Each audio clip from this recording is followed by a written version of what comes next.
শুনবেন রিমা বিশ্বাসের লেখা গল্প একটা ফুলের জন্য।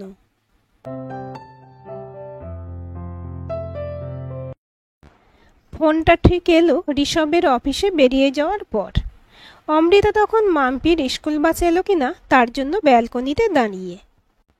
দূরে ওই পলাশ গাছটা পেরিয়ে হলুদের গায়ে লাল বর্ডার দেখলেই মাম্পিকে ওয়ার্নিং, এবার তাড়াতাড়ি। ঋষভের অফিস থেকে দিল্লি যাওয়ার কারণে আজ অমৃতার মাম্পিকে তৈরি করতে দেরি হয়ে গেছে। এখনো মেয়ের টিফিন বাক্স ব্যাগে পোড়া হয়নি। মাম্পিকে বলল, এখানে দাঁড়া, বাস এলে বলবি আমি স্যান্ডউইচ কটা টিফিন বাক্সে পুড়ে দিই। মাম্পি খরগোশ ভঙ্গিতে ছুটে এসে দাঁড়ালো ব্যালকনিতে। আর মোবাইলটা বাজলো তখনই। খুড়তুতো বোন ঝিলমের ফোন, বেশ উত্তেজিত। এই সোনাদি, দীঘা যাবি? দীঘা? বুকটা দুরু দুরু আনন্দে নেচে উঠল অমৃতার। দীঘা যাবে? মাম্পি হাঁকলো তখনই, মা বাস। ঝিলম, পরে করছি রে। খেয়ালের ডানা ছেটে নামতে হয় মাতৃত্বের ডাকে। ফোন রেখে ছুটতে হয় টিফিন প্যাক করতে রান্নাঘরে, তারপর ছুটতে হয় নিচতলায়।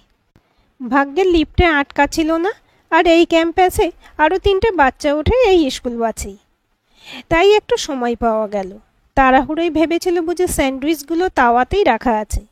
পরে রান্নাঘরে ঢুকতে স্বস্তি মিলল, টিফিন বাক্স তৈরি। মাম্পি হাত নাড়ছে। তাকে হাত নেড়ে বিদায় জানিয়ে মনে পড়ছিল নিজের স্কুলবেলার কথা। ঝিলম আর ওর একসঙ্গে স্কুলে যাওয়ার গল্প। মনে হয় যেন এই তো সেদিনের কথা। স্কুল বাস নয়, তবে স্কুল যাওয়া হতো ভ্যান রিকশায়। ঝিলম 2 বছরের ছোট ছিল। টিফিনের সময় বাড়ি থেকে যাই দিয়ে থাক না কেন, অমৃতার ঝিলম স্কুলের বাইরে ঠেলা থেকে নিয়মিত ফুচকা আর কদবেল মাখা খেত। কখনো বিলেতি আমড়া মাখা বা কুলের আচার কি পেয়ারা থেঁতো। আর আজ ওসব খাওয়ার খেতে মাম্পিকে কড়া নিষেধ করেছে, নিজেও আর খায় না। মাম্পি হওয়ার পর ওসব খেলে মাথা ধরে, মাইগ্রেন পেন, ডাক্তারের নিষেধ। লিফটে 4 তলায় উঠে এসে দরজাটা দিতেই বুকটা আবার দুরু দুরু নাচল। দীঘা যাবে? কিন্তু ঋষভ যে আজই দিল্লি গেল। তাছাড়া কোথাও যাওয়ার কথা বললেই ওর গায়ে জ্বর আসে।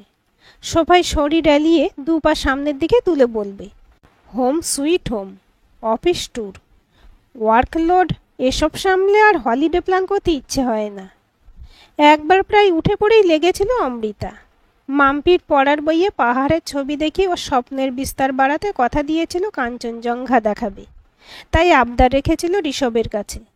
কিন্তু ও বলল, এই কদিন আগে অ্যানিভার্সারির এত খরচ করে সেলিব্রেশন হলো, এখন আবার দার্জিলিং? এত খরচ কি আমার পক্ষে সম্ভব? চুপ করে যেতে হয়েছিল তখন। কিন্তু এখন কি দীঘা যাওয়ার জন্য ও রাজি হবে? কর গুনে দেখল ঋষভের ফিরতে আরও 3 দিন বাকি। শত শত ভাবনা তালিকা দূরে ঠেলে রেখে ফোনটা করেই ফেলল ঝিলমকে। দীঘা কবে যাচ্ছিস তোরা? আজ রাতেই। কোনো বাহানা করিস না। বাইক আর যাওয়া। হোটেল বুকিংয়ে অসুবিধা নেই। অংশুর বন্ধুর হোটেল, সব ব্যবস্থা হয়ে যাবে। এত তাড়াতাড়ি সিনেমা যাওয়ার প্ল্যানই করতে পারে না অমৃতা। দীঘা কী করে যাবে? বলল, আজই? কিন্তু তোদের ঋষভদা যে আজই দিল্লিতে রওনা দিল। ওহো, ব্যাড লাক। তাহলে ডালিয়াদিকে বলি, ও আবার স্কুল আছে, হবে কি না দেখি। আচ্ছা, রাখলাম। মনটা খারাপই হলো। দীঘা গিয়েছিল বিয়ের পর ঋষভের সঙ্গে হানিমুনে। খুব ভালো কেটেছিল সে সময়টা। সমুদ্রের অবিশ্রাম ঢেউয়ের সঙ্গে নবদম্পতির উত্তাল নাচ, রাতে সমুদ্রের গর্জনের সঙ্গে অবিরাম মেলামেশা, আদর, আলিঙ্গন আর চুম্বন। তারপর কেটে গেছে প্রায় 10 বছর। এখন কি আর আছে সেই আগের মতো রোমাঞ্চ, রহস্য, প্রগাঢ় প্রেম? সব কিছু বড্ড যন্ত্রের মতন মনে হয় আজকাল। নিয়ম মাফিক, সময় মতো। মাম্পি স্কুল থেকে ফিরলে অমৃতা মেয়েকে খেতে দিতে দিতে ও ঝিলম মাসির দেওয়া প্রস্তাবটা বলতেই মেয়ে একেবারে ধনুকের মতো বেঁকে বসল। ওর কোনো এক বন্ধু সদ্য দীঘা ঘুরে এসে দিন রাত সমুদ্রের গল্প করে, তাই ও সমুদ্রে যাবেই। খারাপ লাগলো অমৃতারও। মেয়েটা আজ পর্যন্ত কোথাও ঘুরতে যায়নি। এই সুযোগটা তবে কি হাতছাড়া করা ঠিক হবে? এদিকে মাম্পি ঘ্যান ঘ্যান শুরু করেছে।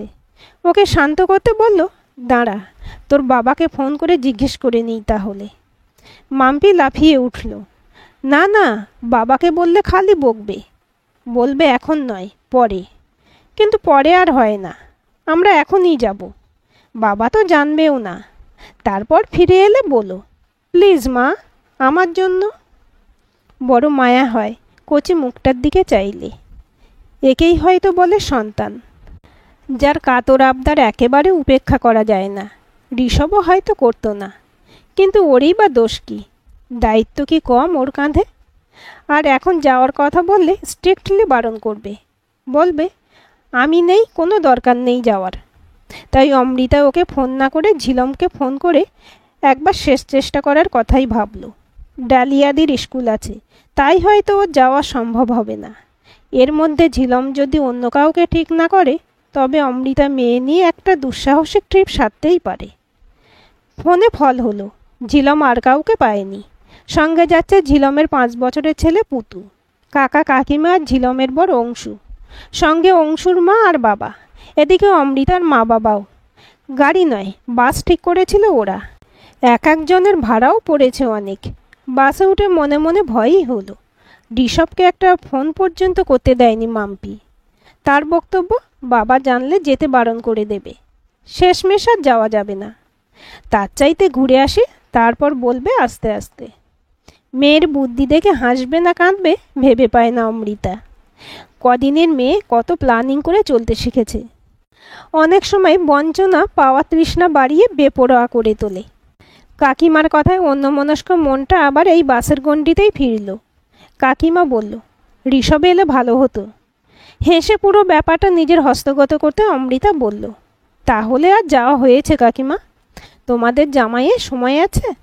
সে একেবারে মুনি ঋষির মতো কর্মসাধনায় মগ্ন। তার সাধনায় ব্যাঘাত ঘটিয়েছ কি ক্যাঁক করে ঘেঁটিতে কামড় বসাবে। ওই উনি নেই বলেই সেই ফাঁকে আসতে পারছি, নইলে আর আসা হতো না। কথাটা শোনা মাত্রই পিছনের সিট থেকে অমৃতার মা বেশ কড়া প্রতিবাদই করলেন। জামাইটি অমন কর্মপ্রাণ বলেই না তোমরা এমন সুখে থাকছো মা। এই তো ছেলের বয়স, তাতে ফ্ল্যাট, মেয়েকে ভালো স্কুলে পড়ানো। কেন, কদিন আগে যা ঘটা করে অ্যানিভার্সারি পালন হলো, তা কি আমরা এদের বয়সে ভাবতে পেরেছি? অমৃতার বাবা গর্বিত হয়ে কাকার সমর্থনে তাকান, যদিও কাকার সমর্থন আর মেলে না। তিনি ঋষভের এত প্রশংসা উদার মনে মেনে নিতে না পেরে মুখটা বাসের জানালার দিকে ঘুরিয়ে দিয়েছেন। ঝিলম ব্যাপারটা খেয়াল করছে, তাই চরিত্রের ছেঁদায় তাপি দিতে বলল, হ্যাঁ দারুণ তোদের অ্যানিভার্সারি ছিল। সত্যি ঋষভদা তোকে ভালোবাসে রে সোনা দিদি। তুই ভাগ্য করে অমন বর পেয়েছিস, নইলে লাভ ম্যারেজ সাকসেস হয় আর কটা। কথা কটা যেন বয়স কমিয়ে বাচ্চা মেয়ের আদুরে ভাব এনে দেয় মনে। আনন্দ আর গর্ব মিলেমিশে শরীরটাকে পাখির পালকের মতো হালকা করে দেয়। কি যে ভালো লাগে দিনটা। গর্ব হয় নিজের ভাগ্যে আর পছন্দে। মা বাবা প্রথমে কিন্তু কিন্তু করছিল, কারণ তখন ভালো চাকরি করতো না ঋষভ। তখন অমৃতা চেষ্টা চরিত্র করলে একটা স্কুলের চাকরি জুটিয়ে নিতে পারত। কম্পিউটার শিখেছে, পড়াশোনায় বরাবর ভালো, একটা সময় টিউশন করতো প্রচুর। কিন্তু তখন বিয়ের ভূত মাথায় চেপেছে। আর তার চাইতেও যে বড় দৈত্যটা মাথায় চেপেছিল, তা হলো সারাক্ষণের জন্য ঋষভকে পাওয়া। তাই হয়ে গেল বিয়েটা। তারপর কেটেও তো গেল 10-10টা বছর। আর 5টার দাম্পত্যের মতন ওদের সম্পর্কেও চলেছে নানান অভিযোগ নিয়ে। কিন্তু তাতে কি শিথিল হয়েছে মনের টান? কখনোই নয়। কাকিমা কিছুটা অস্বস্তি বোধ করছিলেন নিজের জামাইয়ের কোনো প্রশংসা না হয়, তাই স্থিমিত প্রসঙ্গ উস্কে বললেন, অংশু আমাদের হীরের টুকরো ছেলে। নইলে আজকের যুগে এমন কেউ কি আছে যে নিজের মা বাবার সঙ্গে শুধু শ্বশুর শাশুড়ি নয়, বউয়ের জ্যাঠা জেঠিমাকেও নিয়ে চলল। কথাটাই সবাই সম্মতি প্রকাশ করে, কিছুটা খোঁচা খেয়ে করতে হলেও করে। যদিও ট্যুরটা অংশু ঝিলমের পাড়ার থেকে হয়েছিল, কটা সিট ফাঁকা ছিল বলে অংশু এই প্রস্তাব করেছে। তবু অমৃতার মনে একটা ছোট্ট ধাক্কা খেলো জামাইয়ের কর্তব্যে ঋষভ পিছিয়ে ভেবে। অমৃতার মা বাবার মুখ গোমরা হয়েছে কাকিমার জ্যাঠা জেঠিমাকে সঙ্গে করে আনার কথাটায়। এই কথাটা তাদের আঁতে লেগেছে। মা গলা নামিয়ে বলেছেন, আমরা যখন এতটাই অবাঞ্ছিত, তা না আনলেই পারতিস। এরকমই হালকা ভারীর ভারসাম্যে দীঘা পৌঁছানো হলো ভোরে। আকাশ রাঙা হয়ে সূর্য উঠেছে, জলের উপর শিশু সূর্যের স্নিগ্ধতার ছোঁয়া। পায়ে স্যান্ডেল হাতে নিয়ে বালির উপর হাঁটতে হাঁটতে মন ছুটছিল নানা দিশায়। রাত শেষে একবার ফোন করেছিল ঋষভকে। এত ক্যালোর ক্যালোর শুনে প্রশ্ন করেছিল, কোথায় আছে অমৃতা? অমৃতা বলেছে মা বাবার কাছে এসেছে। দীঘা আসার কথা না বলে বড় অস্বস্তি হচ্ছে। এই প্রথম ঋষভের কাছে কোনো কথা লুকোনো। জেনে শুনে কথা গোপন করাও তো মিথ্যের সমান। তাই অস্বস্তি। কিন্তু মেয়ের জন্য নিশ্চয়ই এইটুকু করা যায়। নইলে ঋষভ আসতে মানা করে দিলে মাম্পির মনটা ভেঙে যেত। খচখচে অস্বস্তি নিয়ে যদিও দীঘার সুধা পানে মজতেই হলো। সকালের কাজ সেরে হালকা টিফিন খেয়ে বেরিয়ে পড়া হলো সৈকতে। পুতু আর মাম্পি হাত ধরে ছুটছে সমুদ্রের ঢেউয়ের পিছু পিছু, আবার ঢেউ দেখে ছুটে পালাচ্ছে উল্টো দিকে। ওদের দেখে হাসছে সবাই। অংশ গিয়ে দুজনকে স্নান করাচ্ছে। ঝিলম কোনো ফাঁকে যোগ দিয়েছে ওদের সঙ্গে। সব কটা মেতেছে উন্মাদনায়। ঝিলম হাত নেড়ে ডাকছে। পিছন ফিরে তাকালো অমৃতা। বাবা মা কাকা কাকিমা আর অংশুর বাবা মা এরা ডাব হাতে ছাউনিতে বসে। অমৃতার বাবা আবার মাথায় গামছা চাপিয়েছেন। বড় হাসি পেল দৃশ্যটা দেখে। একটা সময় অমৃতাও নামলো সমুদ্রে। বড় মনে পড়ছে ঋষভকে। যদি আসতো। অমৃতার সময় যদিও পেরোলো দুরন্ত গতিতে। একটা সময় খিদেও পেল। ঝিলম যেন মনের কথা শুনেছে। বলল, কষা মাটন খাবো। পেট নইলে নাড়ি ভুঁড়ি হজম করিয়ে দেবে। বাচ্চা দুটোও ক্লান্ত। ওদের পাড়ার বাচ্চাদের সঙ্গে এরা যেন একটু বেশি দামাল হয়ে গিয়েছিল। একটা সময় মাম্পি ছুটে এসে বলল, আমার গোটা গায়ে বালি, কানেও। হেসে ফেলে অমৃতা। শখ মিটেছে সমুদ্রের কোলে ওঠার। মাম্পি হিহি হেসে গড়ায়। বেশ আনন্দ পেয়েছে মেয়েটা। হোটেলে স্নান সেরে আবার একটা ভালো রেস্তোরাঁর জন্য রওনা দেবে সকলে। অমৃতা তৈরি। হোটেল রুম থেকে বেরিয়ে রুম লক করছিল কি হঠাৎ মাম্পিকে সোজা হোটেলের প্যাসেজ ধরে ছুটে যেতে দেখল। অবাক লাগলো। মেয়ে কাকে দেখে ছুটল অমনভাবে? পিছনে আসছিল মা বাবা কাকা আর অংশুর পরিবার। হোটেলের রিসেপশনে দাঁড়িয়েছিল ঝিলম আর অংশু। ছিল ওদের পাড়ার কয়েকজন। আর এতগুলো লোকের মাঝে ভেজা গায়ে হাঁটুর কিছুটা ওপরে ঝুল প্যান্টে দাঁড়িয়ে ঋষভ। তার একেবারে গা ঘেঁষে দাঁড়িয়ে ভেজা পোশাকের চোখে রোদ চশমা দেওয়া এক যুবতী। মাম্পি হাত ধরে টানছে ঋষভের। বাবা, তুমি আমাদেরকে সারপ্রাইজ দেবে ঠিক করেছিলে? কি করে জানলে আমরা আসব?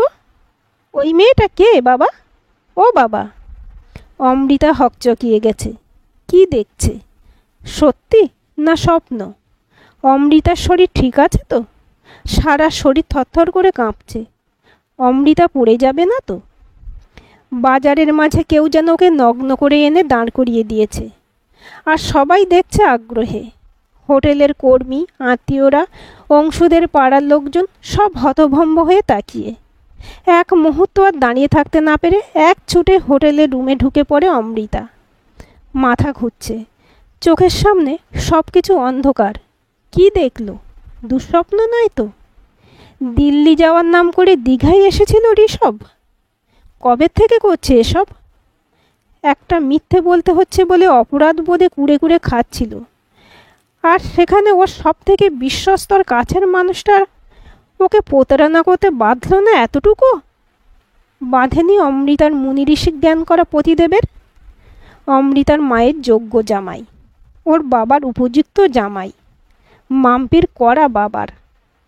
কাকা কি হাসছে? কাকিমা কি কৌতুক করবে এবার?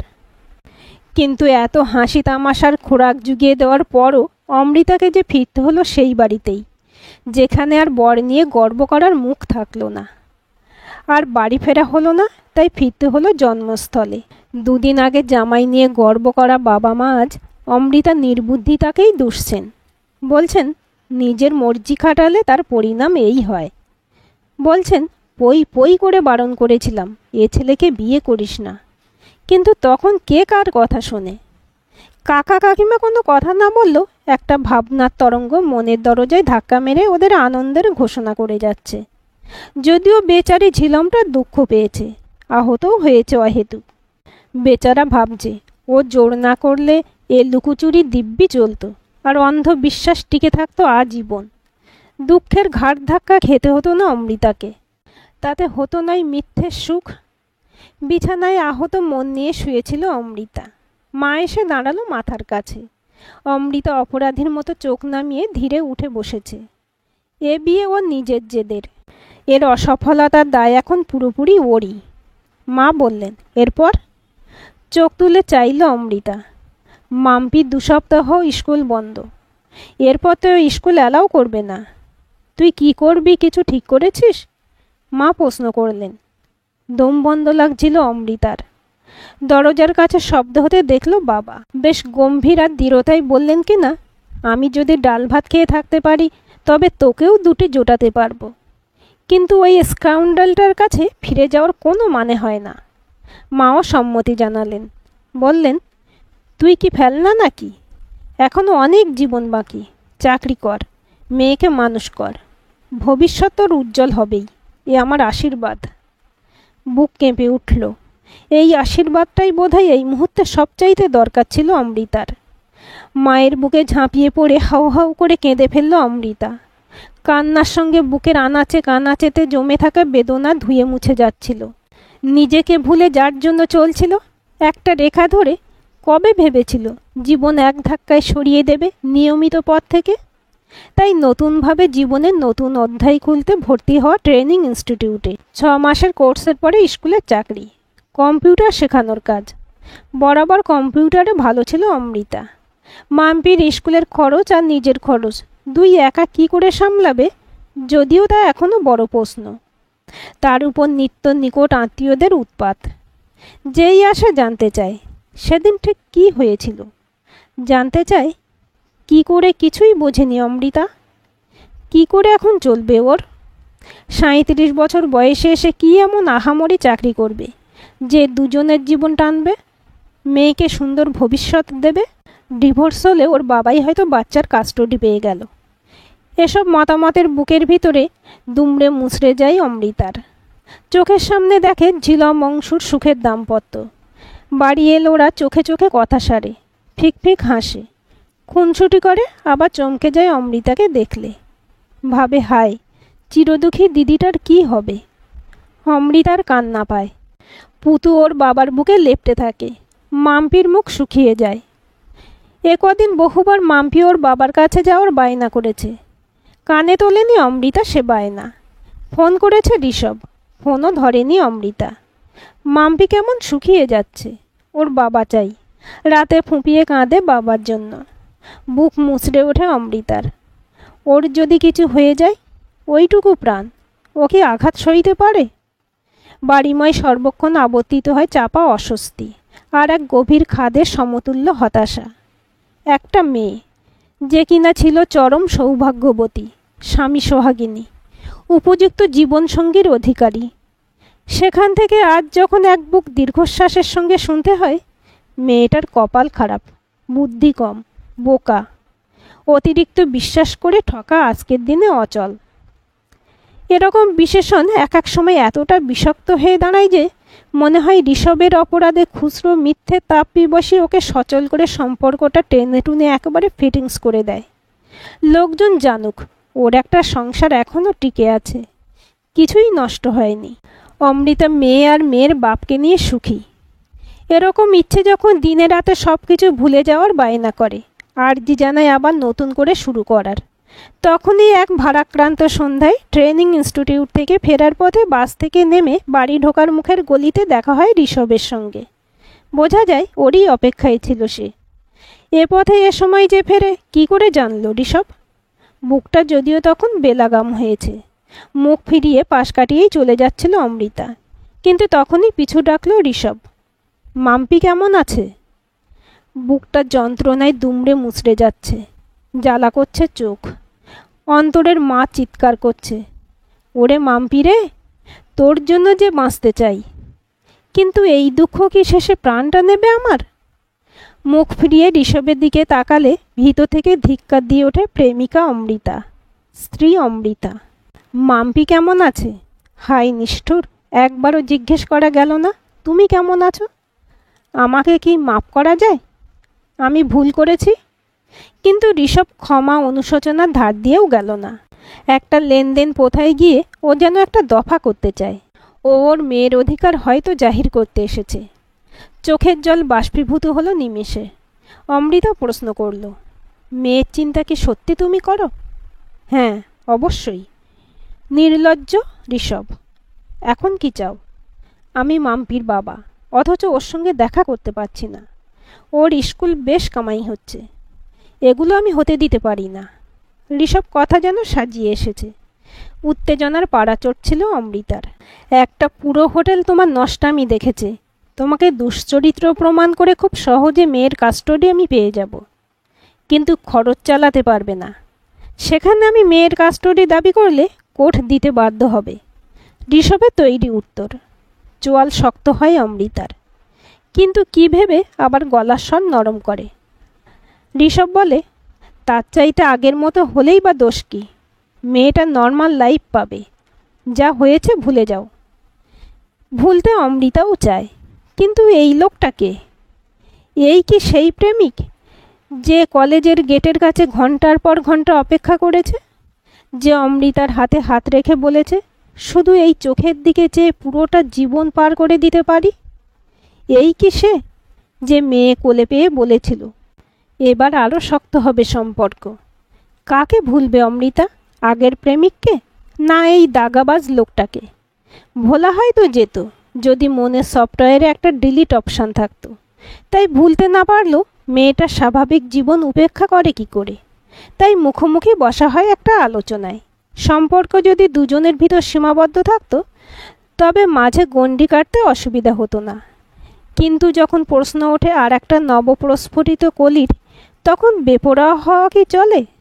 ডিভোর্স নয়, তবে আমি আর ও বাড়ি গিয়ে উঠব না। তুমি যখন খুশি এ বাড়ি এসে মেয়ের সঙ্গে দেখা করতে পারো, আর নিজের জীবন যেমন সুখে কাটাচ্ছিলে তেমন কাটাও। আমি তাতে হস্তক্ষেপ করব না। আমার খরচ তোমাকে চালাতে হবে না। নিজের রোজগারে নিজের পেট চালিয়ে নেব। তুমি মেয়ের দায়িত্ব নিও। অমৃতা নিজের পক্ষ রাখে। কিছুক্ষণ চুপ করে থেকে ঋষভ বলে, কিন্তু তাতে কি মেয়েটা আমার স্বাভাবিক জীবন পাবে? বাবা মা দুজনকে একসঙ্গে পেলে তবেও সুস্থ থাকতে পারবে। কথাটাই হাসি পায় অমৃতার। বলে, এত ভালো ভালো কথাগুলো কি তোমার আগে সত্যিই মনে আসেনি? ঋষভ চুপ করে যায়। অমৃতা দীর্ঘশ্বাস ফেলে। কফি শপে বাড়তে থাকে ভিড়, কোলাহল। তীব্র হতে থাকে কফির গন্ধ। পাশের সিটে বসা তরুণ তরুণী মনে করিয়ে দেয় প্রেমেজ জীবনের ফেলে আসা দিনগুলো। ঋষভ সেদিক থেকে নজর ফিরিয়ে তাকায় অমৃতার দিকে। আমি শুধু মাম্পির জন্য ওরিড। আবার বুকের ভিতর আঁচড় কাটে দুঃখ দানব। অমৃতা কেউ না। ওর আঘাত, ওর ক্ষতের কোনো মূল্য নেই। ও যেন নির্জীব বস্তু মাত্র। অমৃতা এবার সোজা হয়ে উঠে দাঁড়ায়। বলে, আমিও ওরিড মাম্পিকে নিয়েই। আমি চাই না ওর মধ্যে তোমার মতন একটা স্বার্থপর দৈত্যের কোনো ছায়া পড়ে। নেহাত শিশু বলে ওর মনটাকে আগলে রাখতে চাই, নইলে এক ঝটকায় তোমার সঙ্গে সব সম্পর্ক। হাঁপিয়ে যায় অমৃতা। বাড়ি থেকে ফোন আসে তখনই। মাম্পি সিঁড়ি থেকে পড়ে গেছে। মা জানায় ভয়ার্ত গলায়। ছুটতে ছুটতে বাড়ি পৌঁছাই দুজনে, মাথা ফেটে রক্তে ভাসাভাসি। মেয়েকে কোল পাঁজা করে ছুট দেয় ঋষভ। রিক্সা ধরে সোজা লোকাল হাসপাতাল। 3টে স্টিচ পড়ে শিশুর কপালে। বাড়ি ফিরে কানাঘুষো শোনে। মেয়ের কপাল না মায়ের মতো হয়। মাম্পি লেপ্টে থাকে ওর বাবার বুকে। চোখ ভিজে আসে অমৃতার। জ্বর গায়ে মেয়েটা মাকেও খুঁজছে। ওর যে দুজনকেই চাই। তাই আর আলাদা হওয়া হয় না অমৃতার। একটা প্রাণের জন্য ঘাড়ে চাপাতে হয় মৃত সম্পর্কের বোঝা। ঋষভ ঘরের বাইরে কজনের সঙ্গে সম্পর্কে লিপ্ত সে খবর রাখার আর মন নেই অমৃতার। ব্যস্ত থাকে নিজের চাকরি আর মেয়ে নিয়ে। জীবন চলে স্বাভাবিক ছন্দে। মা বাবা আর মেয়ের ভাগ্য নিয়ে গর্ব করেন না। নিজের সুখের কথা চিন্তা করে পুলকও জাগে না আজকাল। তবে পিঠে টনটনে মেরুদণ্ডটা গর্ববোধ করাই প্রতিনিয়ত। আপোষ নয়, শর্তে চলছে অমৃতা। ব্যালকনিতে দাঁড়িয়ে বাস আসতে দেখে হাঁকে, মাম্পি ব্যাগ নিয়ে নাম। মেয়েকে বাসে তুলে হাত নাড়ে। বাসের জানালা দিয়ে মাম্পির হাসি মাখা মুখটা দেখে নিয়মিত জমা দুঃখ ধুলো ওর হাসির তোড়ে ধুয়ে যায়। ঘরে ফিরলে ড্রয়িং রুমে তৈরি ঋষভ যখন বলে, আমার ওয়ালেটটা, ওর চোখে চোখ রেখে অমৃতা তাকায় শুধু, উত্তর দেয় না। নিজের ঘরে ঢুকে দৌড় দিয়ে দেয়। তারপর ল্যাপটপ খুলে মন দেয় কাজে। স্কুলের চাকরি ছেড়ে আরও বেশি মাইনের একটা চাকরি পেয়েছে ব্যাংকে। অমৃতা ব্যস্ত। আজকাল আর ঋষভের বেইমানি নিয়ে ভাবে না। বেশ আছে, আর এও জানে উপযুক্ত শাস্তি দিতে পেরেছে ঋষভকে। কিন্তু ঘুম থেকে উঠে বুকের কাছটা যখন চিনচিনে ব্যথা হয়, আর মনে হয় এক মন পাথর বাঁধা বুকে যখন একটা উড়ো প্রশ্ন নতুন করে খোঁচা দিয়ে যায়, অমৃতাই কেন?